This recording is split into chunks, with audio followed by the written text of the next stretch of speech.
फरीदाबाद के सेक्टर 15 में 9वें गुरु तेग बहादुर जी की शहादत के 350 साल पूरे होने पर शहीदी यात्रा का आयोजन किया गया। इस यात्रा में केंद्रीय मंत्री मनोहर लाल बतौर मुख्य अतिथि शामिल हुए। उन्होंने जनता को संबोधित करते हुए गुरुओं के बलिदान को याद किया। वहीं मीडिया से बात करते हुए मनोहर लाल ने कहा, फरीदाबाद में बैठकर आतंकी साजिश रचने वाले सभी दोषियों को सख्त से सख्त सजा दी जाएगी। हरियाणा और केंद्र की एजेंसी ने बड़े आतंकी संगठन का पर्दाफाश किया है।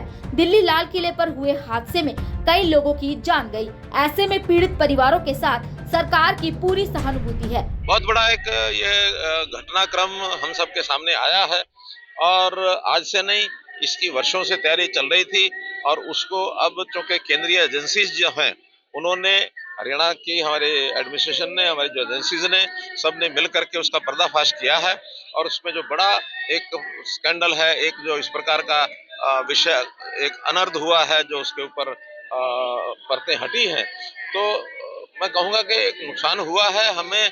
जो लाल किला के सामने विस्फोट हुआ उसमें जिन लोगों की जान चली गई है उसका बहुत अफसोस भी है और उन परिवारों के प्रति भी हमारी सहानुभूति है।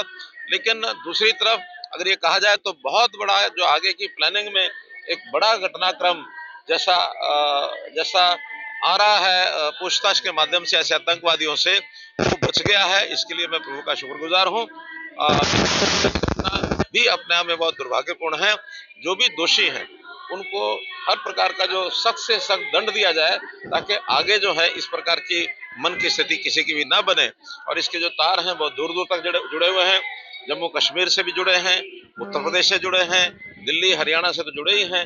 तो ऐसे लोगों की जो छुपने की जगह हैं और ऐसे जो घटनाएं करने के जो स्थान हैं, उन स्थानों पर भी सख्ती से कार्रवाई की जाएगी। जो यूनिवर्सिटी है, इस यूनिवर्सिटी के बारे में हर प्रकार की जो छानबीन वो की जा रही है कि यूनिवर्सिटी कब बनी, किस मकसद से बनी, कौन इसको चला रहे थे और क्या क्या इसके अंदर घटनाक्रम हो रहा था, ये सब एजेंसीज के माध्यम से पूरा किया जा रहा है। वहीं बिहार चुनाव में एनडीए की जीत को लेकर केंद्रीय मंत्री मनोहर लाल ने कहा, आज बहुत खुशी का दिन है। एनडीए बिहार में आगे चल रही है और हमें पूरा विश्वास है कि शाम तक भारी मतों से चुनाव जीत जाएगी।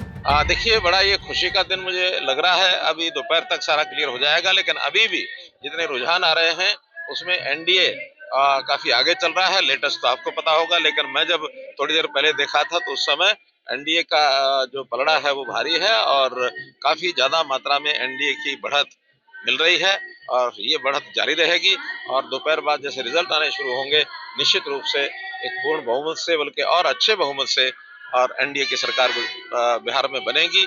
और मुझे इस बात की भी बड़ा आनंद आ रहा है कि लोकसभा के चुनाव के बाद जब लोग उल्टी सीधी बातें करते थे, हरियाणा ने सबसे पहले भारतीय जनता पार्टी की जीत से तीसरी बार सरकार बनाई थी, उसके बाद महाराष्ट्र में बनी और उसी क्रम में आगे जो सरकारें बन रही हैं, तो देश भर में एनडीए, भारतीय जनता पार्टी, इसका जो ग्राफ आगे बढ़ रहा है, लंबे समय तक ये आगे बढ़ता रहेगा, ऐसा मेरा मानना है। वहीं मंत्री मनोहर लाल ने कहा कि गुरु तेग बहादुर जी का सर्वोच्च बलिदान हमें समाज, धर्म और राष्ट्र के लिए निस्वार्थ भाव से काम करने की प्रेरणा देता है। इसी उपलक्ष्य में हरियाणा सरकार द्वारा 4 यात्राएं निकाली जा रही है, जिनमें से यह तीसरी यात्रा है। चौथी यात्रा यमुनानगर के सडौरा से शुरू होगी और 25 नवंबर तक कुरुक्षेत्र पहुंचेगी, जिसमें खुद देश के प्रधानमंत्री नरेंद्र मोदी भी शामिल होंगे। फरीदाबाद से पूजा शर्मा, पंजाब केसरी टीवी।